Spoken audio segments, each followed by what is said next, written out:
Praise the Lord. நாள் 76 தியான பகுதி என்னாகமம் 35ஆம் அதிகாரம் மற்றும் 36ஆம் அதிகாரம். 35ஆம் அதிகாரத்தை நாம் வாசிப்போமானால், அதில் இஸ்ரவேல் ஜனங்கள் எரிகோவின் அருகான யோர்தானை சார்ந்த மோவாபின் சமவெளியிலே வந்தார்கள். அந்த சமயத்தில் கர்த்தர் மோசேயை நோக்கி, இஸ்ரவேல் புத்திரர் தாங்கள் சுதந்திரிக்க போகிற காணியாட்சியாகிய சுதந்திரத்திலிருந்து லேவியர்களுக்கு அவர்கள் குடியிருக்கும்படிக்கான பட்டணங்களை கொடுக்கும்படி கர்த்தர் சொல்லுகிறார். அவர்களுக்கு மாத்திரமல்லாமல் அவர்களுடைய ஆடு மாடுகளுக்கும் அவருடைய ஆஸ்திகளுக்கும் தக்கதாக அவர்களுக்கு பட்டணங்களை பிரித்து கொடுக்கும்படி கர்த்தர் சொல்லுகிறார். அதே போல அந்த லேவியர்களுக்கு கொடுக்க பட்டணங்களில் 6 பட்டணங்கள் அடைக்கலத்திற்கான பட்டணங்களாக இருக்க வேண்டுமாம். இந்த அடைக்கல பட்டணம் எதற்கு என்றால், ஒருவன் மற்றவனை கொலை செய்யும் பொழுது கொலை செய்யப்பட்டவனுடைய உறவினர்கள் கரத்திலிருந்து இவன் தப்பிக்கொள்ளும்படிக்காக இந்த அடைக்கல பட்டணத்தில் வந்து தஞ்சமடைய வேண்டுமாம். இது 6 அடைக்கல பட்டணங்கள் இல்லாமல் 42 பட்டணங்களை லேவியர்கள் குடியிருக்கும்படிக்காக கொடுக்க வேண்டுமாம். அப்படி என்றால் ஒரு மனிதன் கொலை செய்து அதில் போய் இருப்பான் என்றால் அவன் தப்பித்துக் கொள்வான் என்பதாக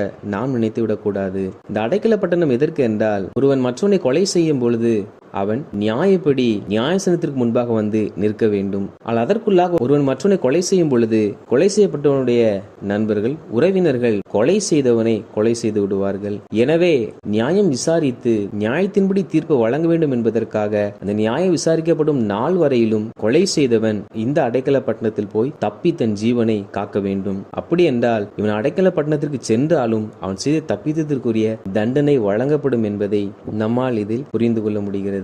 மேலும் கர்த்தர் யோர்தானுக்கு இப்புறத்தில் 2.5 கோத்திரத்தாரும் யோர்தானுக்கு அப்புறத்தில் 9.5 கோத்திரத்தாரும் இருக்கிறார்கள். எனவே யோர்தானுக்கு இக்கரையில் 3 அடைக்கல பட்டணங்களும் யோர்தானுக்கு அக்கறையில் 3 அடைக்கல பட்டணங்களும் இருக்க வேண்டும் என்று கர்த்தர் சொல்லியிருக்கிறார். அப்படி என்றால் இந்த அடைக்கல பட்டணத்தை பயன்படுத்தி எல்லாரும் கொலை செய்து இந்த அடைக்கல பட்டணத்தில் இருந்து விடுவார்கள் என்பதாக நமக்குள் நினைக்க தோன்றலாம். கொலை செய்த எல்லாரும் இந்த அடைக்கல பட்டணத்திற்கு வந்து தப்பிக்கொள்ள முடியாது. இந்த அடைக்கல பட்டணத்திற்கு ஒருவன் வந்து அவன் தப்பி போக வேண்டும் என்றால் நீ எப்படிப்பட்ட பாவம் செய்திருக்க கூடாது என்பவற்றை குறித்தும் கர்த்தர் இதில் விரிவாக்கமாய் சொல்லியிருக்கிறார். முதலாவதாக, ஒருவன் இரும்பு ஆயுதத்தினால் ஒருவனை வெட்டினதினால் அவன் செத்தானால் வெட்டினவன் கொலை பாதகனாய் இருக்கிறான், அவன் கொலை செய்யப்பட வேண்டும். அதாவது இரும்பினால் செய்யப்பட்ட ஆயுதங்களை வைத்து ஒருவன் மற்றவனை வெட்டினதினால் அவன் செத்தானால் இவன் கொலை செய்தது நிமித்தமாக இவன் கொலை செய்யப்பட வேண்டுமா? இப்படிப்பட்ட கொலைகாரனுக்கு அடைக்கல பட்டணத்தில் இடம் இல்லையாம். இரண்டாவதாக, ஒருவன் ஒரு கல்லை எடுத்து சாகத்தக்கதாய் ஒருவன் மேல் எரிகிறதினாலே அவன் செத்து போனால் கல்லெறிந்தவன் கொலை பாதகனாய் இருக்கிறான், அவன் கொலை செய்யப்பட வேண்டும். அதாவது ஒருவன் மற்றவன் மேல் கற்களை எறிந்து அவன் சாகும்படிக்காக தான் இவன் கற்களை எறிந்து அவனை கொலை செய்திருப்பான் என்றால் இவனுக்கு இரக்கம் இல்லாமல் இவன் கொலை செய்யப்பட வேண்டுமாம். இவனுக்கு அடைக்கல பட்டணத்தில் இடமில்லை. மூன்றாவதாக, ஒருவன் கையில் ஒரு மர ஆயுதத்தை எடுத்து சாகத்தக்கதாக ஒருவனை அடித்ததினால் அவன் செத்து போனால் அடித்தவன் கொலை பாதகனாய் இருக்கிறான், கொலை பாதகன் கொலை செய்யப்பட வேண்டும். இரும்பு கல் மாத்திரமல்ல, மரத்தினால் செய்யப்பட்ட ஆயுதங்களை வைத்து ஒரு மற்றவனை சாகத்தக்கதாக அடிப்பான் என்றால் நிச்சயமாக அடித்தவன் கொலை செய்யப்பட வேண்டுமாம், அவனுக்கும் அடைக்கல பட்டணத்தில் இடமில்லை. நான்காவதாக, ஒருவன் பகையினால் ஒருவனை விழத்தள்ளினதினால் ஆகிலும் பதுங்கி இருந்து அவன் சாகத்தக்கதாய் அவன் மேல் ஏதாகிலும் இருந்ததினால் ஆகிலும் அவனை பகைத்து தன் கையினால் அடித்ததினால் ஆயினும் அவன் செத்து போனால் அடித்தவன் கொலை பாதகன், அவன் கொலை செய்யப்பட வேண்டும். அதாவது பகை நிமித்தமாக ஒருவன் மற்றவனை பதுங்கியிருந்து கீழே விழத்தள்ளி ஏதாவது ஒரு பொருளை வைத்து அவனை அடித்து அது நிமித்தம் அவன் செத்தால் அப்படி பகையினால் செய்த இவன் கொலை பாதகன், இவன் கொலை செய்யப்பட வேண்டுமாம். இப்படிப்பட்ட பகையினால் கொலை செய்கிறவர்களுக்கும் அடைக்கல பட்டணத்தில் இடம் இல்லையாம். அப்படி என்றால் அடைக்கல பட்டணத்தில் எந்த கொலை பாதகனுக்கு தான் இடம் உண்டு என்று கேட்போம் என்றால், ஒருவன் பகையொன்றும் இல்லாமல் சடிதியில் ஒருவனை தள்ளி விழப்பண்ணினதினாலாயினும் பதுங்கியிராமல் யாதொரு ஆயுதத்தையும் அவன் மேல் பட எரிந்ததினாலாயினும் அவனுக்கு பகையினாய் இராமலும் அவனுக்கு தீங்கு செய்ய நினையாமலும் இருக்கையில் ஒருவனை கொன்று போடத்தக்க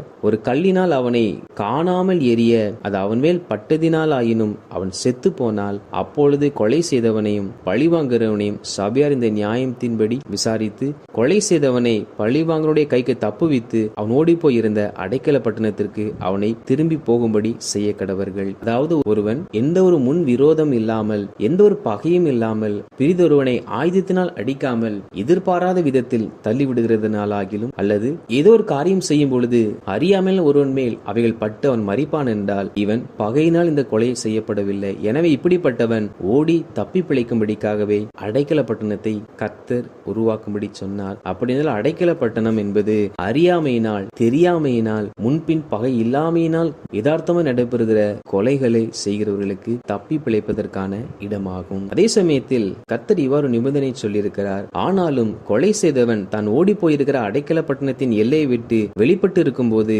பழி வாங்குகிறவன் கொலை செய்தவனை அடைக்கல பட்டணத்திற்கு வெளியே கண்டுபிடித்து கொன்று போட்டால் அவன் மேல் இரத்த பலி இல்லை. அதாவது இவன் ஒரு தவறு செய்திருக்கிறான். அது அறியாமையினால் செய்தாலும் தவறுதான். ஆனால் இவன் தப்பி போவதற்கு அடைக்கல பட்டணமாகிய ஒரு வழியை கர்த்தர் ஏற்படுத்தியிருக்கிறார். அந்த பட்டணத்தை விட்டு, அந்த எல்லையை விட்டு கொலை செய்தவன் வெளியே வருவான் என்றால் அப்பொழுது கொலை செய்யப்பட்டவன் சார்பில் யாராவது இவனை கொலை செய்தால் கொலை செய்தவன் ஒரு நாளும் குற்றவாளியாக மாறமாட்டான். காரணம், இவன் அடைக்கல பட்டணத்தை விட்டு புறம்பாகிவிட்டான். ஆண்டவராய் இயேசு நமக்கு ஒரு பெரிய அடைக்கலமா இருக்கிறார். நமக்கு ரட்சிப்பை கொடுத்து நரகத்திற்கு செல்ல வேண்டிய நம்மை அடைக்கலமாக அவருடைய கரத்திற்கீழாக அடங்கி இருக்கும்படி செய்திருக்கிறார். என தேவ பிள்ளைகளாகிய நாம் ஒவ்வொரு நாளும் உன்னதமான தேவனுடைய மறைவிற்குள்ளாக வந்தடைய வேண்டும். நாம் எப்பொழுதெல்லாம் தேவனுடைய பிரசன்னத்தை விட்டு விலகுகிறோமோ, எப்பொழுதெல்லாம் தேவ சமூகத்தை விட்டு விலகுகிறோமோ, எப்பொழுதெல்லாம் கர்த்தரை விட்டு விலகுகிறோமோ, அப்பொழுதெல்லாம் பொல்லாத பிசாசானவன் கர்ஜிக்கிற சிங்கம் போல நம்மை விளைத்தளவும் நம்முடைய ஆத்மாவை வேட்டையாடவும் அவன் பதுங்கி இருக்கிறான். எனவே ஒரு நாளும் நாம் தெய்வ பிரசன்னத்தை இழந்துவிடக்கூடாது,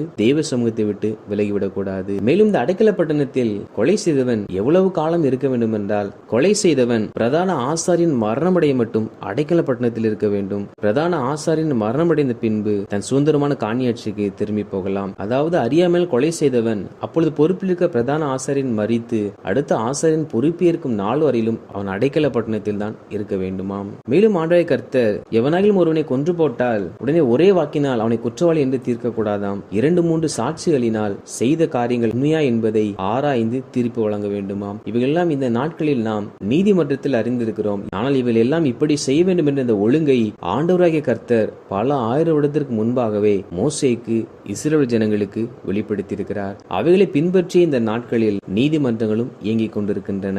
மேலும் ஆண்டவராகிய கர்த்தர் கொலை பாதகன் தன் ஜீவனுக்காக எந்த ஒரு மீட்கும் பொருளை கொடுக்க கூடாதாம், வாங்கவும் கூடாதாம். அதே போல பிரதான ஆசிரியர் மறிப்பதற்கு முன்பாக அந்த கொலை பாதகன் பட்டணத்தை விட்டு வெளியே வரும்படிக்கும் எந்த ஒரு மீட்கும் பொருளை கொடுக்க கூடாதாம், வாங்க கூடாதாம். அப்படி என்றால் லஞ்சம் என்ற ஒரு காரியம் தீர்ப்பு வழங்குவதில் இருக்கக்கூடாது என்று கர்த்தர் எச்சரித்து சொல்லியிருக்கிறார். ஏன் இவ்வாறு ரத்தம் சிந்தக்கூடாது என்று கர்த்தர் சொன்னார் என்றால், ரத்தம் தேசத்தை தீட்டுப்படுத்துமாம். அதாவது ரத்தம் சிந்தல் என்பது தேசத்தை தீட்டுப்படுத்தும், தேசத்திற்கு சாபத்தை கொண்டு வரும். எனவே கர்த்தர் கொலையினால் தேசத்தில் எந்த ஒரு தீட்டும் வராதபடிக்கு, தேசத்தை பாதுகாக்கும்படிக்கு இப்படிப்பட்ட காவல்களையும் நீதிமன்றங்களையும் உருவாக்கும்படி இஸ்ரவேல் ஜனங்களுக்கு சொன்னார். அவைகளை பின்பற்றி இந்த நாட்களில் காவல்துறைகளும் நீதிமன்றங்களும் இயங்குகின்றன.